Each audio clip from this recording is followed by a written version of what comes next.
Ayo cepat Pak, friend talking. Ya, shalom, shalom bro. Ya, Shalom, selamat malam. jadi malam ya semua rekan-rekan bro Sam juga hanya sekedar membagi pemahaman saja bro Joshua, boleh? Ya, Oh silakan, silakan. Kalau boleh dipadatkan ya Pak, jangan panjang lebar. Oke, silakan Pak. ya.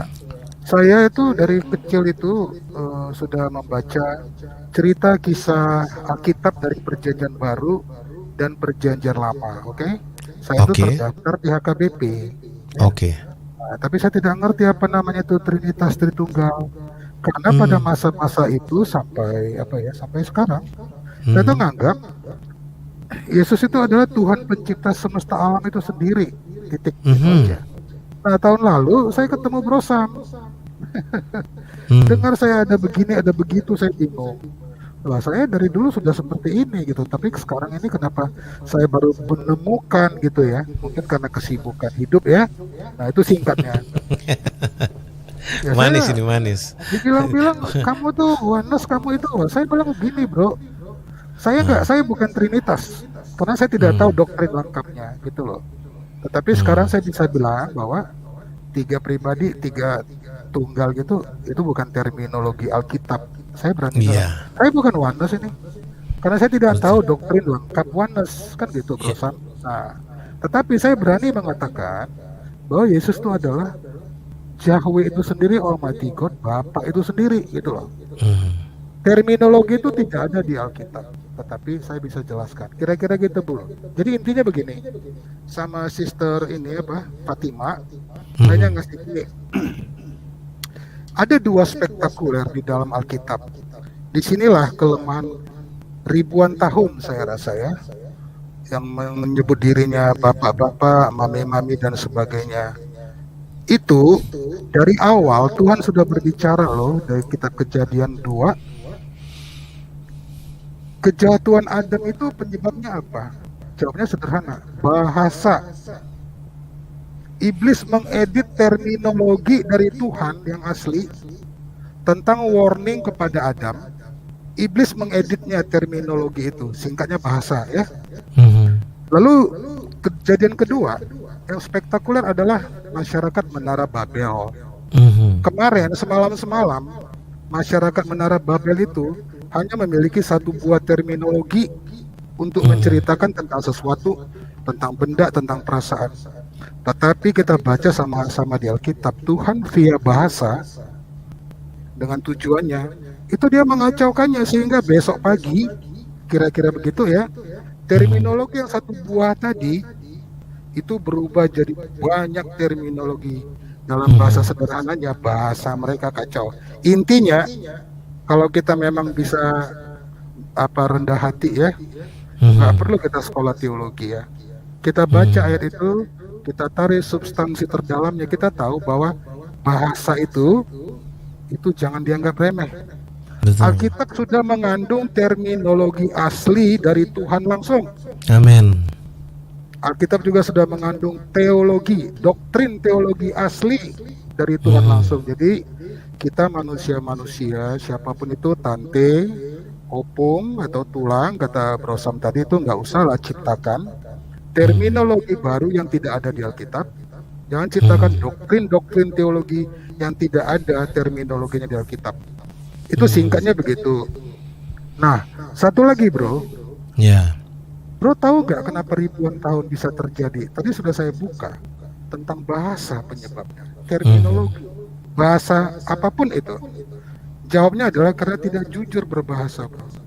hmm, Ya, tidak jujur berbahasa, bahasa apapun yang digunakannya. Jadi begini, kebanyakan kita manusia awam, ya, bahkan pun yang teologi apapun, itu hanya mengenal tentang penalaran logis linear.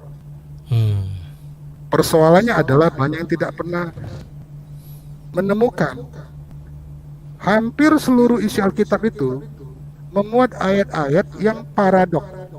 Nah, sekarang hmm, paradok ini kita harus paham dulu. Paradok itu bukan kontradiksi, silakan cari sendiri. hmm, Apa arti paradok? Nah, paradok itu bahasa ilmiahnya, bahasa akademisnya, supaya tersistematis seluruh dunia. Dalam bahasa hmm, sederhananya adalah kita orang Kristen dari dulu, ini saya bisa buktikan nanti kalau ada waktu kapan-kapan.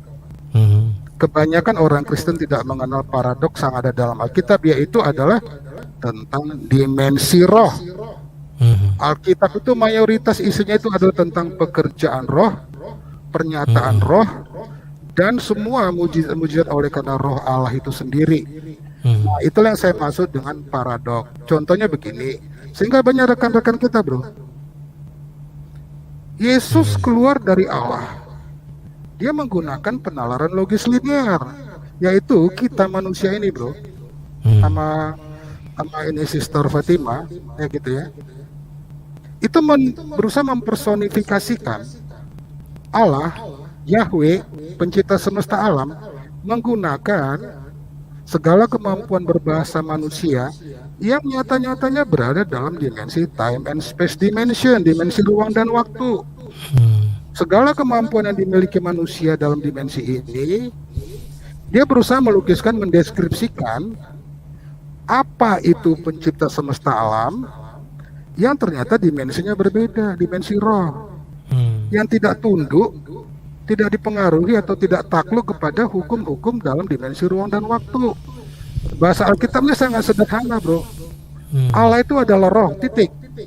Persoalannya karena mereka tidak membaca ayat-ayat Alkitab dari awal, kitab Kejadian sampai Wahyu, mereka itu semua, ini judgement aku ya. Tapi aku bukan merendahkan. Mereka tidak kenal roh itu bagaimana. Memang kita tahu di dalam Alkitab, Tuhan itu hanya membuka sedikit tentang dimensi roh. Apa itu roh? Bagaimana bekerjanya, bagaimana ini dan semuanya. Tetapi menurut aku, yang sedikit saja itu pun yang ada di Alkitab itu yang sudah ada, itu sudah cukup bagi kita manusia untuk mengerti tentang siapakah itu pencipta semesta alam. Persoalannya adalah banyak orang Kristen membaca Alkitab, memulainya itu tidak tuntas.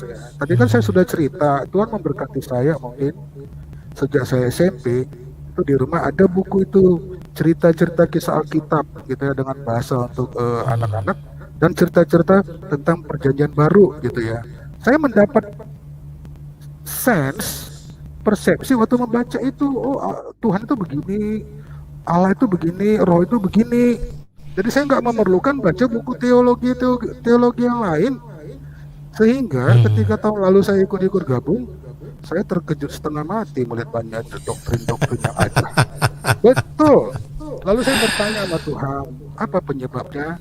Itulah tadi saya jelaskan sedikit, bahasa penalaran logis linear saja yang diketahui, tetapi penalaran logis yang paradok, kebanyakan orang Kristen tidak mengerti itu. Kenapa? Karena dimensi roh mereka tidak paham. Jadi begitu, sehingga mereka terpaku pada itu. Contohnya gini, bro, aku nanya bro Joshua ini ngetes gitu sama Sister Fatima. Coba jelaskan sama saya, di dalam keterbatasan terdapat ketidakterbatasan. Di dalam ketidakterbatasan terdapat keterbatasan. Ini paradok, bro. Bagaimana menjelaskan itu secara valid bagi orang yang awam dan berakal? Bingung dia, seolah-olah dilihatnya ada kontradiksi. Sama seperti waktu membaca ayat Alkitab. Yesus keluar dari Bapa. Berarti Bapanya dua. Padahal, berarti Tuhannya dua, Allahnya dua.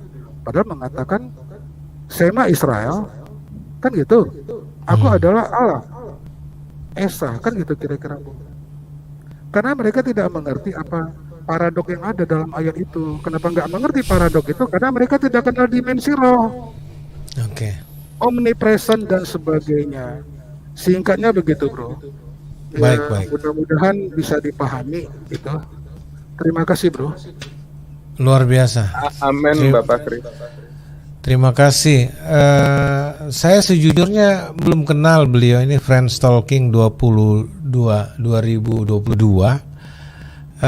Tapi saya yakin saja sih bahwa perlu kita dengar sesuatu dari beliau.